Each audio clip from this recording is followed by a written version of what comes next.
banjo. That's not a Chinese instrument.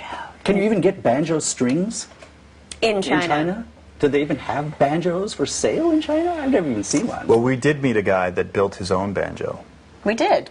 And his name is Hang Tian. Hang Tian. And Hang Tian is a blues guy and rock guy from pretty far back, I guess, in the Beijing sort of So he scene. had his own banjo. He built his own But I didn't- banjo. It wasn't banjo, but it was a banjo that he It was built. kind of rough on the old It was, fingers and first the round, ears, but it was Yeah, cool. yeah, yeah. And he's a really neat blues musician who loves American music and writes with Chinese lyrics anyway. Yeah. But He having hasn't said for a while, that, there's another couple of people that got into the banjo. Actually, one of them through Bela, which is Mamour, who does recordings under, I think it's under Mamour now. He had a band before called I said. He's on the Real World label now, which is very exciting. Cool. And he got into banjo. He knew Bela's name before he He had ever Live at the set Quick, eyes a on- recording of banjo of Bela's band in his little hut that he lives in way out. way outside of Pretty cool. Beijing. So we went there, and he had a banjo and was excited that Bela was coming, and they jammed together as well. But also recently, Hangai, a Mongolian folk band, Ilichi plays a little bit of banjo, and they even have a song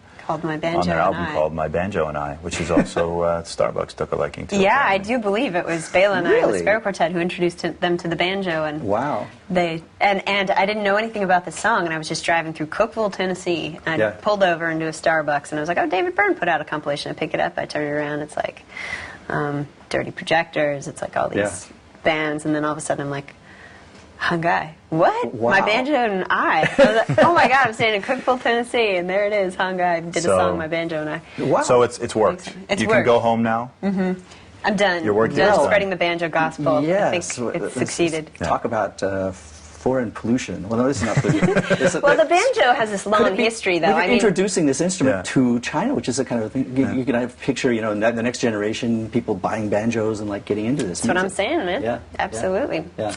Yeah, but the banjo isn't even American. It's actually African. So Oh, that's I mean, so the banjo isn't really anybody's because this. Well, if you're going to put it that way, I mean, nothing is anything. that's right, man. That's what we're doing here. Nothing in is Beijing. American if you put it that Nothing's way. anything. Even hamburgers are not American, strictly speaking. Right. Come on, give me this purist stuff. Sorry.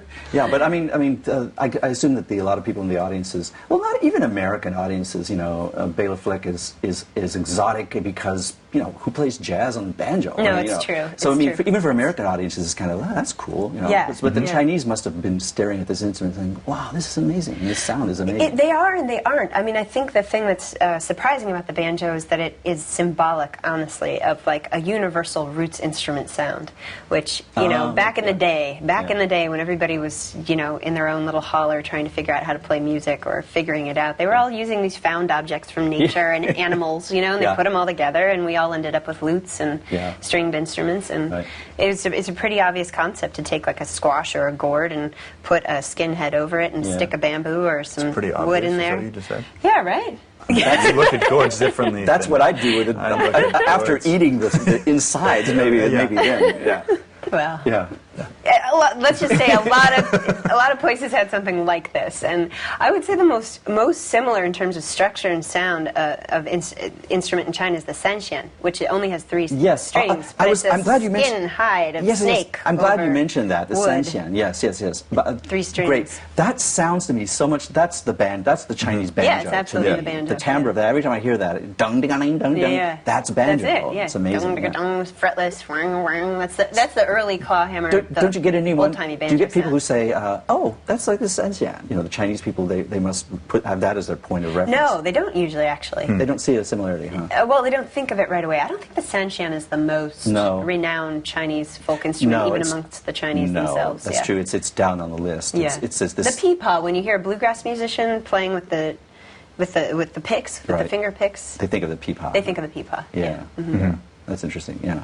Well, the sanxian is part of this chuyi, these little folk art things. So the people who are into chuyi will know that, but a lot of people don't know. Another thing is also, particularly when Bela was here, he has this. Well, first of all, he's learned some pipa. He learned a pipa tune, An right? arhu Masai tune or called- whatever. Arhu. Sorry. Yeah, And so he can play that on a Arhu. banjo.